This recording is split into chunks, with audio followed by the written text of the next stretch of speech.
Boa noite, amigos.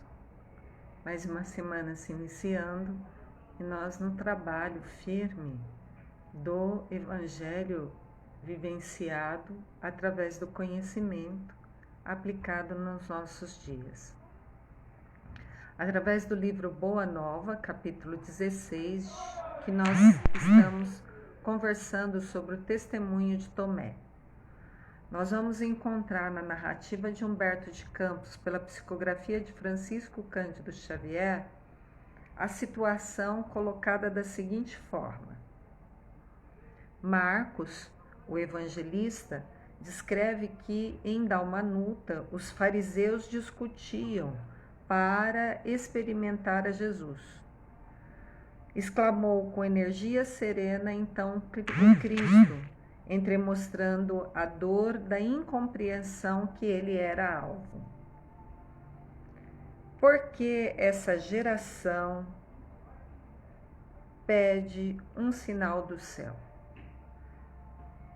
Buscavam um mestre, a grande maioria da população, principalmente os fariseus, para movimentos exteriores, extravagantes, preocupação excessiva com o maravilhoso, com a apresentação de milagres que provassem, através desses sinais do céu, que ele seria o Messias enviado. Os fariseus desejavam crer nos novos ensinos dentro do velho egoísmo humano, o que não é possível, não é? Ajustar remendo novo em pano velho, ambos se esgarçam. Ou seja, não dá para, na mesma mentalidade, tentar vivenciar o novo. São dois sistemas de pensamentos diferentes. E um pensamento, um sistema de pensar, de sentir e de viver, exclui o outro sistema. Então, não é possível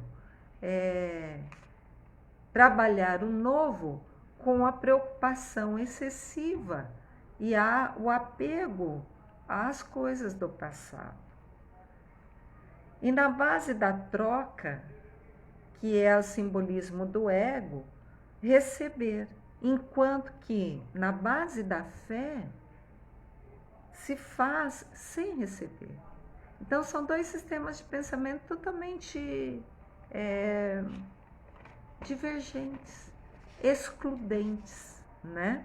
Enquanto os fariseus queriam ver sinais dos céus para então estabelecer um novo sistema de pensamento, esse é a representação da velha humanidade, em que o ego precisa ficar provando para então, num movimento muito raro e lento, assumir posturas novas.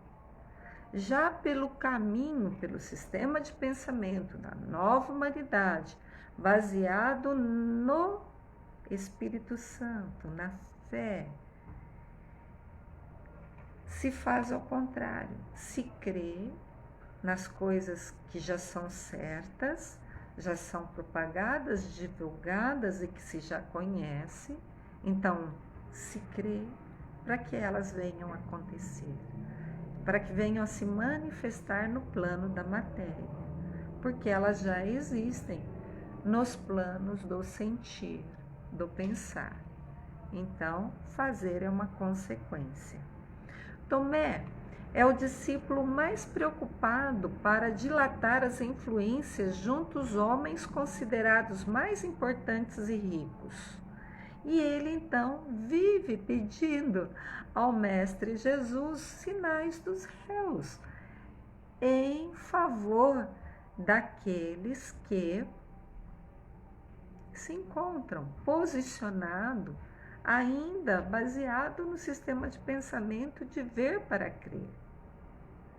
Então Tomé pede para que se encontre Jesus em Dalmanuta, na casa de um pescador amigo, que vá até a casa de um centurião para encontrar políticos romanos, funcionários de Herodes, ou seja, fariseus, para que então apresente sinais para que essas pessoas ligadas à materialidade, ao ver, ao discutir, ao não fazer, que é característica dos fariseus, né? Os fariseus se caracterizam por faça o que eu falo, mas não faça como eu faço.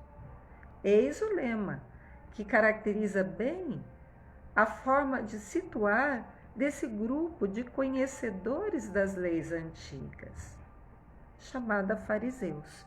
Então, a pedido de Tomé, Jesus então é visitado pelo convite de encontrar essas pessoas. Jesus então em silêncio, para poder melhor sentir o pensamento de Tomé, ele então guarda silêncio. Tomé insiste, e aí então estabelece o seguinte diálogo entre Jesus e Tomé. Que desejam de mim? Pergunta Jesus para Tomé. Tomé responde: querem conhecer-vos, mestre. Jesus então responde: não é necessário que me vejam a mim, mas que sintam a verdade que trago de nosso Pai. Redarguiu Jesus com tranquilidade firme. Então, o que Jesus está nos colocando? Está nos colocando que não é necessário ver pessoas, não é necessário ver o mestre. É sim necessário que sintam. Então, as verdades, elas não se apresentam na forma visual, nem na forma auditiva, olfativa, tátil, ou mesmo em forma de sabor, que são os 5 sentidos. Mas sintam as verdades que Jesus veicula, mas não dele, vinda do Pai. Deu uma ideia da diferença, como que a humanidade antiga ainda se conduz? Nós procuramos sinais dos homens. Nós procuramos movimentos externos visíveis, audíveis, táteis. E, no entanto, esse é um caminho entre nós e o Pai, através do sentir as verdades, as leis maiores que regem o nosso sistema de aprendizado aqui na Terra, para que venhamos no campo da fé, sentida, vivenciada, nos desvincular dessas sansarras, encarna, desencarna, reencarna, desencarna, e fazendo somente o que eu, ego, desejo, mente errada, quer. Deixando transparecer o desgosto daquela resposta, Tomé insistiu: mestre, mestre, atendei-os. Que será do evangelho do reino e de nós mesmos sem o apoio dos influentes e prestigiosos? Acreditas na vitória sem o amparo das energias que dominam o mundo? Mostrai-vos a esses homens, revelai-lhes o vosso poder divino, pois, ademais, eles apenas desejam conhecer-vos de perto. Olha a argumentação de Tomé, que muitas vezes é a argumentação de alguns seres que a gente encontra pelo nosso caminho. Aparentemente, a argumentação é justa.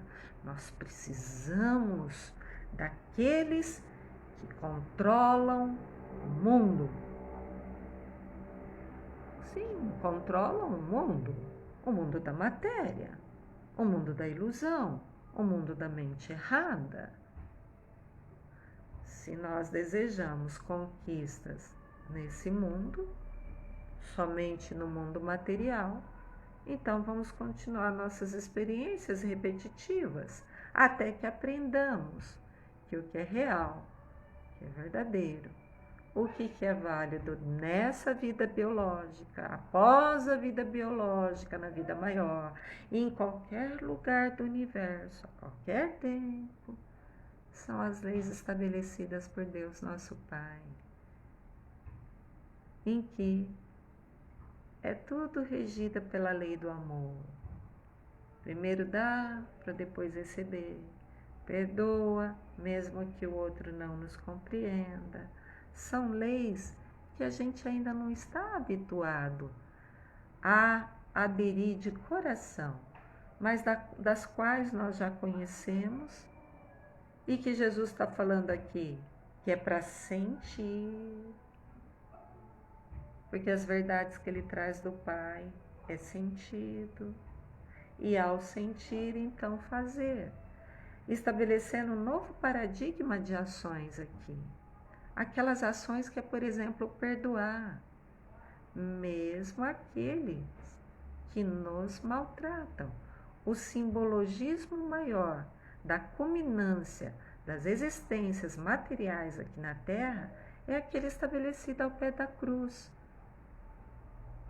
Quando, diante dos algozes, diante de tantos sofrimentos, diante de tantas experiências fortes, diante do abandono dos discípulos, diante da dor física e da dor moral, o que o Mestre fez?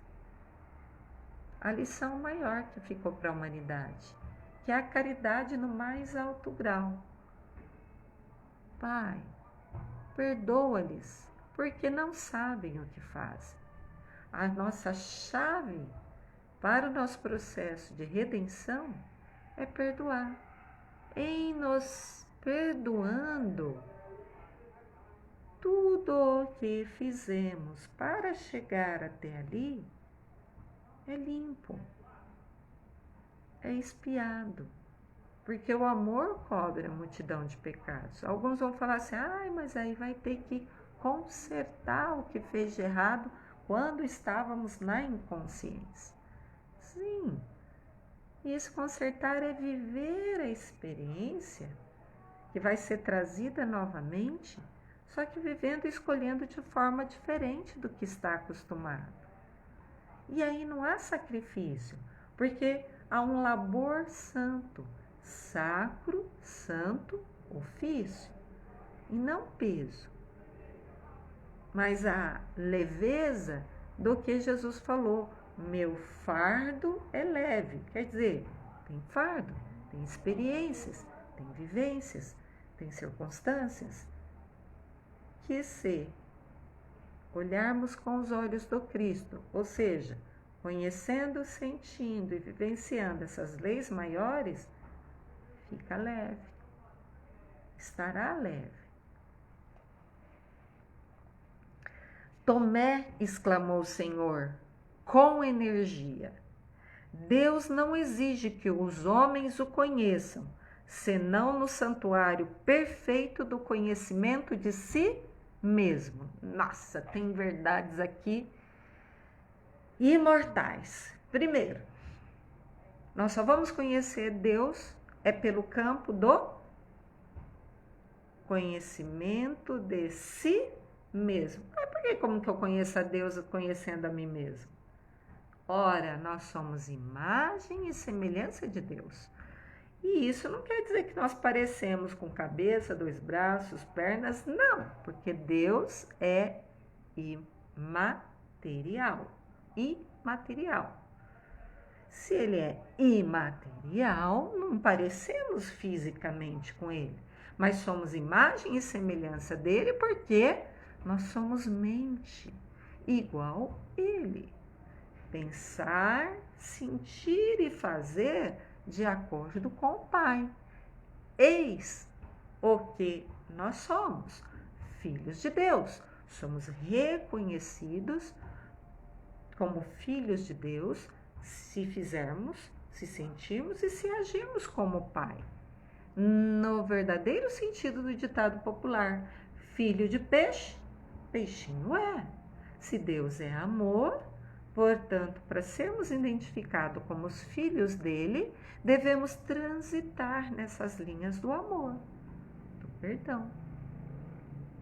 Então, Jesus esclarece Tomé que só exige, se é que exige, que Deus nada exige, mas a única coisa que resta é que nós conheceremos a Deus no santuário do conhecimento perfeito de nós mesmos. Questão do Livro dos Espíritos. Como é que fazemos para errar menos, evoluir mais rápido? Resposta dos Espíritos Superiores: conhece-te a ti mesmo. Coloque luz aonde estão suas mazelas, mas principalmente conecte-se com a luz divina, com o Pai,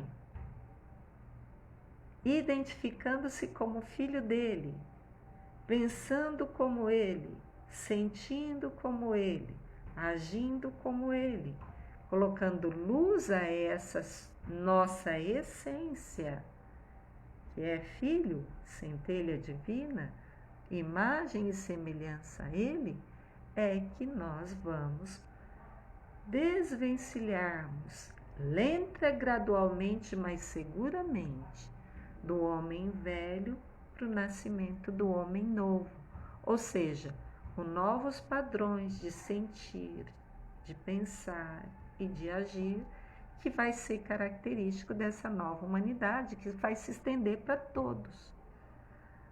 Nesse mundo de regeneração que a Terra está sendo formatada, limpada, para então aqui se tornar um mundo de experiências mais positivas, mais coletivas, mais harmoniosas com as leis universais. Continua Jesus dando em resposta a Tomé a insistência para que ele dê sinais dos céus para os homens da terra. Eu venho de meu Pai e tenho de ensinar as suas verdades divinas. Então não é para ficar fazendo fenomenologia que agrada aos olhos, mas que não modifica o coração, que não movimenta o sentir, que não movimenta a vontade em sermos o que somos, em realizarmos a nossa filiação, que se faz através do exercício com o outro filho. Então, iremos ao Pai através da filiação, através de outro filho do Pai. Não é assim que a gente fala o ditado popular? Para agradar os pais, agrade os filhos. Então, hajamos, agrademos a um irmão, vendo-o como uma extensão de nós mesmos, façamos a ele o que queremos que eu receba, e aí nós estaremos verticalizando, indo para Deus. Nunca reclamei dos meus discípulos as suas homenagens pessoais. Apenas tenho recomendado a todos que se amem reciprocamente ao longo da vida. Eis o que o Cristo Jesus nos convocou: amar ao próximo e não ficar exigindo que o Pai maior nos dê tudo de mão beijada. Inclusive fique mostrando sinais dos céus, porque isso é se prender a uma comparação. Se temos uma ferida, é espantar a mosca e não curar a ferida. Alinhar-nos em pensamento com as verdades universais, esse é o caminho. E não é o de sinal externo, que daqui a pouco se esquece. Mas é um movimento interno de conhecer a si, de dar vazão inibição às nossas mazelas através do exercício das nossas potencialidades da alma, que é exercitar a nossa filiação com Deus. E aí, então, nós estaremos retornando à casa do Pai, alinhando-nos harmoniosamente com as leis da vida.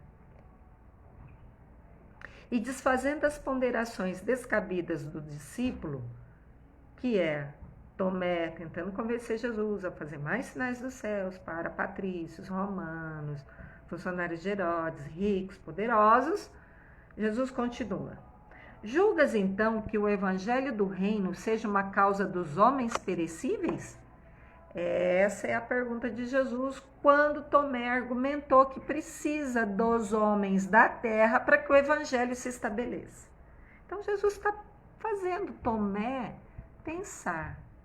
E sempre que é necessário que um ser pense, não é impondo as nossas ideias, mas é levando ele através do questionamento para que ele conclua, para que ele chegue à conclusão, porque o reino se estabelece internamente e não por sinais externos. Então Jesus pergunta: achas que o evangelho do reino é uma causa perecível dos homens? Porque tudo é perecível. O patrício romano, o funcionário de Herodes com riqueza e poder, vai morrer. Ou seja, a causa do evangelho, ela é da alma imortal e não do psicológico, da personalidade patrício romano, funcionário de Herodes, que tem dinheiro que vale só para a terra, que não vale para nenhuma outra faixa vibratória existencial e nenhuma outra dimensão. Então, o que é justo, verdadeiro, lídimo da imortalidade, isso não é da materialidade. E ainda argumenta com Tomé: se assim fosse, ou seja, se o reino dos céus dependesse da matéria, as nossas verdades seriam tão mesquinhas como as construções precárias do mundo.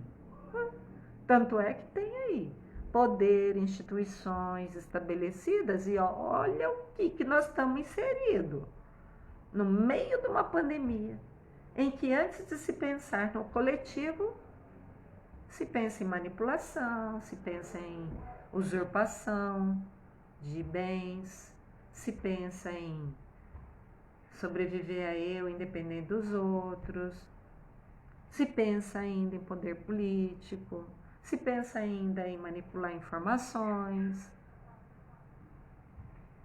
Mesquinharias. Graças a Deus que as coisas do céu não dependem das mesquinharias humanas, senão também as construções para a alma imortal seriam perecíveis, igual essas instituições humanas. Os patrícios romanos e os doutores de Jerusalém não terão de entregar a alma a Deus algum dia? Ou seja, não vai deixar de existir o poder dos patrícios romanos, o dinheiro dos funcionários de Herodes? Vai, porque isso é transitório. São cargos, são personalidades transitórias. Quem será, deste modo, o mais forte e poderoso? Funcionário de Herodes? Patrício romano? Ou Deus, que é Pai de sabedoria infinita, na eternidade de sua glória? Fazendo Tomé pensar e nós pensarmos. Será o César romano que terá de rolar do seu trono enfeitado de púrpura para o pó tenebroso da sepultura maior do que Deus, Pai de sabedoria infinita, na eternidade da sua glória, que estabelecem leis que não mudam, porque nós humanos assim queremos. Tomé escutava o mestre surpreso e entristecido. Por que entristecido? Porque foi contra o que ele queria. Ele queria por conta todo jeito que Jesus fosse lá, abrisse água, fizesse tempestade, andasse sobre o mar. Sinais dos céus, movimentos externos. Mas Tomé não se convenceu, tal como nós. A gente teima, quer que estabeleça, quer que prevaleça a nossa vontade, e não a vontade do superior. Tomé é muito de nós, né? Aliás, os discípulos representam a humanidade da Terra, por isso número 12. É o número da representatividade de todas as possibilidades. É um número simbólico. Mestre, compreenda vossas observações divinas. No entanto, esses forasteiros desejam apenas um sinal de Deus nos céus. Insistência. Insistência de uma criança teimosa. Tomé representa bem nós. Nós sabemos como tem que fazer, nós sabemos o que é e nós ficamos insistindo. Ah, por que não é assim? Por que não é assado? Ah, mas eu não quero assim, eu quero de outro jeito. E fica teimando, em vez de acatar aquilo que não tem como mudar. Porque há leis que regem e não a nossa vontade que rege. Leis superiores, tá? Não estou me referindo a leis humanas, não, que essas são imperfeitas e perecíveis, morrem também. Tanto é que elas mudam com o tempo.